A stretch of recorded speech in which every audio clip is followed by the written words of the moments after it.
ಆಧುನಿಕ APMC market ಅನ್ನ ಈ ವರ್ಷದ ಆಯವ್ಯಯಲ್ಲಿ ಘೋಷಣೆ ಮಾಡಿರ್ತಾರೆ. ಇದು ಬಹುದಿನಗಳ ಬೇಡಿಕೆಯ ಕನಸು ಕೂಡ ಆಗಿರುತ್ತೆ ನನ್ನ ಕ್ಷೇತ್ರದ ರೈತರದು. ರೈತರು ತೋಟಗಾರಿಕೆ ಬೆಳೆಗಳಿಗೆ ಟೊಮೊಟೊ ಅಥವಾ ಮಾವು, ಬಾಳೆ, ಪಪ್ಪಾಯ ಬೆಳೆಗಳನ್ನು ಕೋಲ್ಡ್ ಸ್ಟೋರೇಜ್ ಇಲ್ಲದೆ, ಹಣ್ಣು ಮಾಗಿಸುವ ಘಟಕಗಳಿಲ್ಲದೆ, ಹಣ್ಣು ಸಂಸ್ಕರಣಾ ಘಟಕಗಳು ಕೂಡ ಇಲ್ಲದೆ ರೈತರಿಗೆ ತುಂಬ ಕಷ್ಟ ಆಗ್ತಾ ಇದೆ.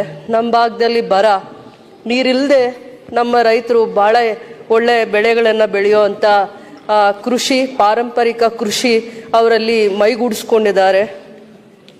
ರೈತರಿಗೆ ಯೋಗ್ಯವಾಗಿರುವಂಥ ಸೀಡ್ಸ್ ಇರ್ಬೋದು, ಫರ್ಟಿಲೈಸರ್ಸ್ ಇರ್ಬೋದು, ಪೆಸ್ಟಿಸೈಡ್ಸ್ ಇರೋದು, ಅವರಿಗೆ ಯಾವುದು ಯೋಗ್ಯವಾಗಿರೋದು ಅಂತ ಹೇಳೋ ಅಂಥ ಮಾರ್ಗದರ್ಶನ ಕೊಡುವಂಥ ವ್ಯವಸ್ಥೆ ಇರಲಿಲ್ಲ.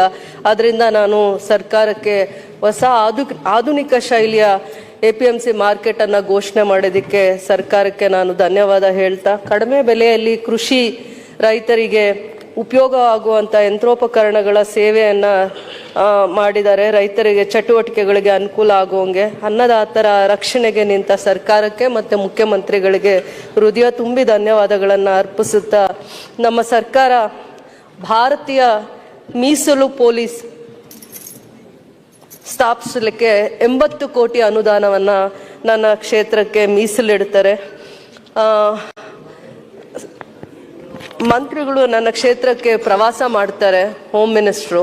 ಆಗ ಹೇಳ್ತಾರೆ, ಒಂದು 100 ಎಕರೆ ಜಾಗ ಇದ್ರೆ ಹುಡುಕಿ, ನಾನು ಕರ್ನಾಟಕ ಪೊಲೀಸ್ ಟ್ರೈನಿಂಗ್ ಅಕಾಡೆಮಿ ಕೊಡ್ಬೇಕಂತ ಇದ್ದೀನಿ, ಆಸೆ ಇದೆ ನನಗೆ ಅಂತ ಒಂದು ಪ್ರವಾಸ ಮಾಡಿದಾಗ ಹೇಳ್ತಾರೆ. ಅವ್ರು ಹೇಳೋಗಿ 2-3 ತಿಂಗಳಲ್ಲಿ ನಾನು ಆ ಜಾಗನ 100 ಎಕರೆ ಜಾಗನ ರಿಸರ್ವ್ ಮಾಡ್ತೀನಿ, ಮತ್ತೆ ಬಂದು ಅವ್ರ ಗಮನಕ್ಕೆ ತರ್ತೀನಿ. ನಾವು ಜಾಗ ನೀವು ಹೇಳ್ದಂಗೆ 100 ಎಕರೆ ಜಾಗವನ್ನು ನಾವು ಆ ಜಾಗದಲ್ಲಿ ಮೀಸಲಿಟ್ಟಿದ್ದೀವಿ, ಯಾವಾಗ ನೀವು ಈ ಪೊಲೀಸ್ ಟ್ರೈನಿಂಗ್ ಅಕಾಡೆಮಿನ ಮಾಡ್ತೀರಾ ಅಂತ. ನಾನು ಹೇಳಿದ 2 ತಿಂಗಳಲ್ಲಿ ಬಜೆಟಲ್ಲಿ ಘೋಷಣೆ ಮಾಡುವಂಥ ಕೆಲಸ ಮಾಡ್ತಾರೆ. ಅವರ ನಿಸ್ವಾರ್ಥವಾಗಿರುವಂಥ ಆ ಸೇವೆ ಮನೋಭಾವಕ್ಕೆ ನಾನು ಹೃದಯಪೂರ್ವಕವಾಗಿ ಧನ್ಯವಾದಗಳನ್ನು ಹೇಳ್ತೀನಿ. ಇದು ವಿಶೇಷವಾಗಿ ನನ್ನ ಕ್ಷೇತ್ರದಲ್ಲಿ ಯಾಕೆ ನನಗೆ ಈ ಅಭಿಪ್ರಾಯ ಮೂಡಿದೆ ಅಂದರೆ, ಅಲ್ಲಿನ ವಿದ್ಯಾವಂತ ಯುವಕರಲ್ಲಿ ಹೆಚ್ಚಿನ ಭರವಸೆಯನ್ನು ಮೂಡಿಸುತ್ತೆ. KGF ಕ್ಷೇತ್ರ ಅಂದರೆ ಭಾಳ ಹಿಂದಿನಿಂದನೂ ಬೇರೆ ರೀತಿ ಆಲೋಚನೆ ಅಥವಾ ಬೇರೆ ರೀತಿಯ ಮಾತಾಡ್ತಾ ಇದ್ದಿದ್ದಂಥ ಒಂದು ಕ್ಷೇತ್ರಕ್ಕೆ ಪೊಲೀಸು ಮೀಸಲು ಪಡೆ ಅಥವಾ ಪೊಲೀಸ್ ಟ್ರೈನಿಂಗ್ ಅಕಾಡೆಮಿಯನ್ನು ತಂದಿರುವಂಥದ್ದು, ಅಲ್ಲಿನ ವಿದ್ಯಾರ್ಥಿಗಳಿಗೆ ಆ ಅಕಾಡೆಮಿಯನ್ನು ನೋಡ್ತಾ ಒಳ್ಳೆ ರೀತಿಯ ಆಲೋಚನೆಗಳು, ಒಳ್ಳೆ ರೀತಿಯ ದೃಷ್ಟಿಕೋನ ಬರುತ್ತೆ ಅನ್ನುವಂಥ ಒಂದು ಕನಸಿನಿಂದ ನಾನು ಮಂತ್ರಿಗಳು ಪ್ರವಾಸ ಮಾಡಿದಾಗ ಹೋಮ್ ಮಿನಿಸ್ಟ್ರು ನನಗೆ ಭರವಸೆಯನ್ನು ಕೊಡ್ತಾರೆ. ಮತ್ತು ಆ ಮಾತು ಪ್ರಕಾರ ನಡ್ಕೊಂಡು ಬಜೆಟಲ್ಲಿ ಘೋಷಣೆ ಮಾಡಿ ಇಷ್ಟು ಅನುದಾನನ ರಿಸರ್ವ್ ಮಾಡಿರೋದ್ರಿಂದ ನಾನು ಸ್ವತಂತ್ರ ಬಂದಾಗಿಂದ ಇಂಥ ಯಾವುದೇ ಒಂದು ಆಲೋಚನೆಯನ್ನು ಮಾಡಿರಲಿಲ್ಲ. ಅದಕ್ಕೋಸ್ಕರ ಹೃದಯ ತುಂಬಿ ಧನ್ಯವಾದಗಳನ್ನು ಹೇಳ್ತೀನಿ. ಅದಾದಮೇಲೆ ಜ್ಞಾನ ದೇಗುಲ ನಿರ್ಮಾಣ ಮಾಡುವ ದೃಷ್ಟಿಯಿಂದ 2500 ಕೋಟಿ ವೆಚ್ಚದಲ್ಲಿ ನಮ್ಮ ಸರ್ಕಾರ ಕರ್ನಾಟಕ ಪಬ್ಲಿಕ್ ಶಾಲೆಗಳನ್ನು ಗ್ರಾಮೀಣ ಭಾಗದಲ್ಲಿ ಗ್ರಾಮೀಣ ಪ್ರತಿಭೆಗಳಿಗೆ ಒಂದು ಉತ್ತಮವಾಗಿರುವಂಥ ಅವಕಾಶ ಕೊಡಬೇಕು, ವಿದ್ಯಾರ್ಥಿಗಳಿಗೆ ಉತ್ತಮವಾಗಿರುವಂಥ ಅವಕಾಶ ಕೊಡಬೇಕು ಅಂತ ಶೈಕ್ಷಣಿಕ ಕ್ಷೇತ್ರದಲ್ಲಿ ಸುಧಾರಣೆ ಮತ್ತು ಕ್ರಾಂತಿಕಾರಿ ಹೆಜ್ಜೆಯನ್ನು ಇಟ್ಟಿರೋದಕ್ಕೋಸ್ಕರ, ಮತ್ತು ಕಲಿಕೆ ಜೊತೆ ಕೌಶಲ್ಯ ಉದ್ಯೋಗ ಅವಕಾಶಗಳನ್ನು ಸೃಷ್ಟಿಸಲು ವಿದ್ಯಾರ್ಥಿಗಳಿಗೆ ಮಹತ್ವವಾಗಿರುವಂಥ ಇದು ಒಂದು ಅವಕಾಶ ಆಗಿದೆ. ಅದರಿಂದ ಸರ್ಕಾರದ ದೂರದೃಷ್ಟಿಯನ್ನು ನಾನು ಗೌರವಿಸ್ತೀನಿ. ನನ್ನ ಕ್ಷೇತ್ರದಲ್ಲಿ 10 ಎಕರೆ ಜಾಗವನ್ನು ಸೈನ್ಸ್ ಸೆಂಟರ್ ಅಥವಾ ಸೈನ್ಸ್ ಪಾರ್ಕ್ಗೆ ನಾನು ರಿಸರ್ವ್ ಮಾಡ್ತೀನಿ. ಯಾಕೆ ಅಂದರೆ ನಾವು ಆ ಗಡಿ ಭಾಗದಲ್ಲಿದ್ದೀವಿ. ಗಡಿ ಭಾಗದಲ್ಲಿ ಹೇಗಿದ್ದೀವಿ ಅಂದರೆ, ಬೆಂಗಳೂರಲ್ಲಿರುವಂಥ ನೆಹರು ತಾರಾಲಯ ಬಂದು ನೋಡ್ಬೇಕಂದ್ರೆ ಒಂದು ಇಡೀ ದಿನ ತಗೊಳುತ್ತೆ. ಆ ಒಂದು ಆಲೋಚನೆ ಮನಸ್ಸಲ್ಲಿ ಇಟ್ಕೊಂಡು ಒಂದು ಸೈನ್ಸ್ ಪಾರ್ಕನ್ನು ಮಾಡಬೇಕು ಅಂತಂದ್ಬಿಟ್ಟು ಯೋಚನೆ ಮಾಡಿದಾಗ ಸರ್ಕಾರ ಅದಕ್ಕೂ ಕೂಡ ಅನುದಾನವನ್ನು 8 ಕೋಟಿ ಅನುದಾನವನ್ನು ಮೀಸಲಿಡ್ತಾರೆ. ಅದು ಕೂಡ ನನಗೆ ಒಂದು ವಿದ್ಯಾರ್ಥಿಗಳ ಬೆಳವಣಿಗೆಗೆ, ವಿದ್ಯಾರ್ಥಿಗಳ ಆಲೋಚನೆಗೆ ಮತ್ತು ರಿಸರ್ಚ್ ಮಾಡಲಿಕ್ಕೆ ಅದು ಯೋಗ್ಯವಾಗುತ್ತೆ. 10 ಎಕರೆ ಅನ್ನುವಂಥ ಖುಷಿ, ಸಮಾಧಾನ ಸರ್ಕಾರಕ್ಕೆ ಧನ್ಯವಾದವನ್ನು ತಿಳಿಸ್ತಾ, ಮೆಡಿಕಲ್ ಕಾಲೇಜ್ ನಾವು ಸ್ವತಂತ್ರ ಬಂದಾಗಿಂದ ನನ್ನ ಕೋಲಾರ ಜಿಲ್ಲೆ ಅನಾಥ ಪ್ರಜ್ಞೆಯನ್ನು ಕಾಡ್ತಾ ಇತ್ತು.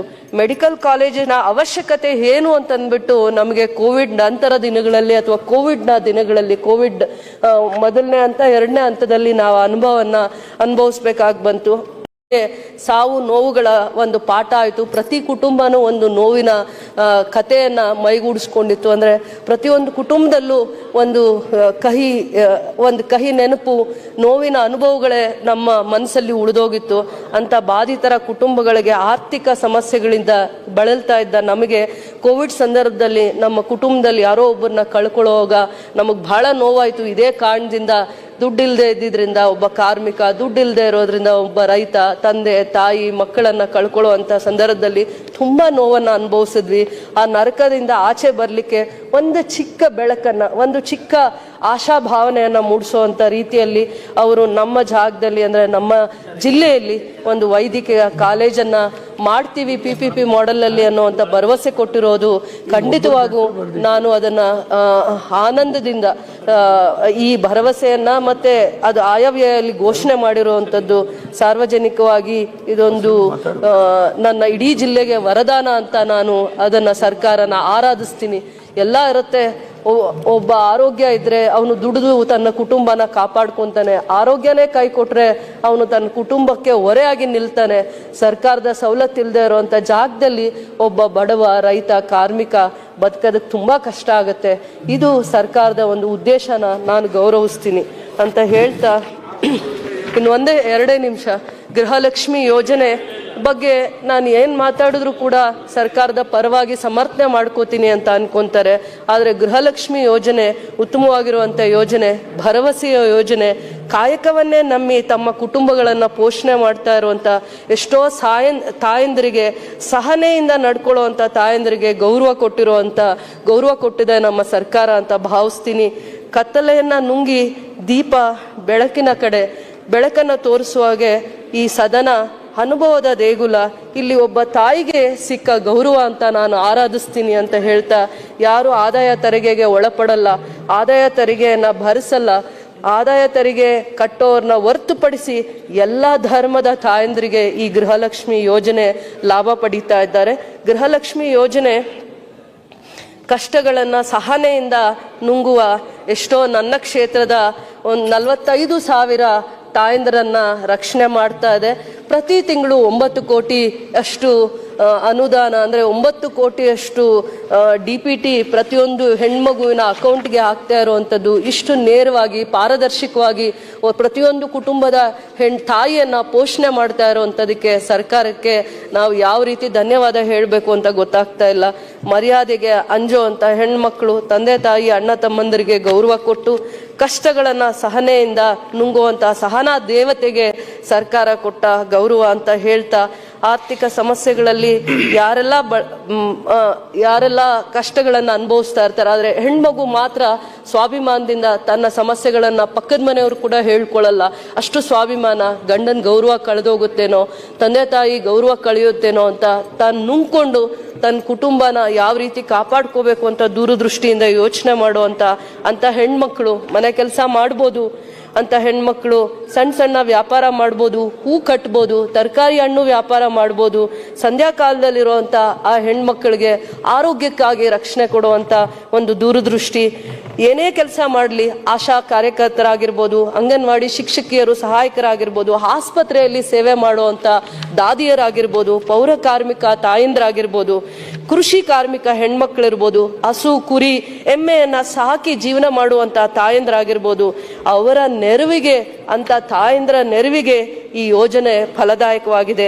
ನಗರ ಭಾಗದಲ್ಲಿ ಬಾಡಿಗೆ ಮನೆಯಲ್ಲಿ ವಾಸ ಮಾಡುವಂಥ ಎಷ್ಟೋ ಕುಟುಂಬದಲ್ಲಿರುವಂಥ ಹೆಣ್ಮಕ್ಳಿಗೆ ಅವರ ಪರಿಸ್ಥಿತಿಯನ್ನು ಅರ್ಥ ಮಾಡಿಕೊಂಡು ಸರ್ಕಾರ ಸ್ಪಂದಿಸ್ತಾ ಇರುವಂಥ ಈ ಯೋಜನೆಯನ್ನು ನಾನು ಖಂಡಿತವಾಗೂ ಆರಾಧಿಸ್ತೀನಿ ಅಂತ ಹೇಳ್ತಾ, ಇಡೀ ರಾಜ್ಯದ ತಾಯಂದರ ಧ್ವನಿಯಾಗಿ ನಾನು ಸರ್ಕಾರಕ್ಕೆ ಮತ್ತೆ ಮುಖ್ಯಮಂತ್ರಿಗಳಿಗೆ ಧನ್ಯವಾದವನ್ನ ಹೇಳ್ತಾ, ಒಂದೇ ಅಕ್ಕ ಮಹಾದೇವಿಯ ನನ್ನ ಸರ್ಕಾರಕ್ಕೆ ಮತ್ತೆ ಮುಖ್ಯಮಂತ್ರಿಗಳಿಗೆ ಒಂದು ವಚನವನ್ನ ಹೇಳ್ತೀನಿ ಅಂತ ಹೇಳ್ತಾ, ತನು ಕರಗದವರಲ್ಲಿ ಪುಷ್ಪವನ್ನೊಲ್ಲಯ್ಯ ನೀನು, ಮನ ಕರಗದವರಲ್ಲಿ ಗಂಧಾಕ್ಷೇತರೆ ಒಲ್ಲನಯ್ಯ ನೀನು, ಅರಿವು ಕಣ್ತರೆಯದವರಲ್ಲಿ ಆರತಿಯನ್ನೊಲ್ಲಯ್ಯ, ಭಾವಶುದ್ಧವಿಲ್ಲದವರಲ್ಲಿ ಧೂಪವನ್ನೊಲ್ಲಯ್ಯ, ಹೃದಯ ಕಮಲವಿಲ್ಲದವರಲ್ಲಿ ಇರಲೊಲ್ಲಯ್ಯ ನೀನು.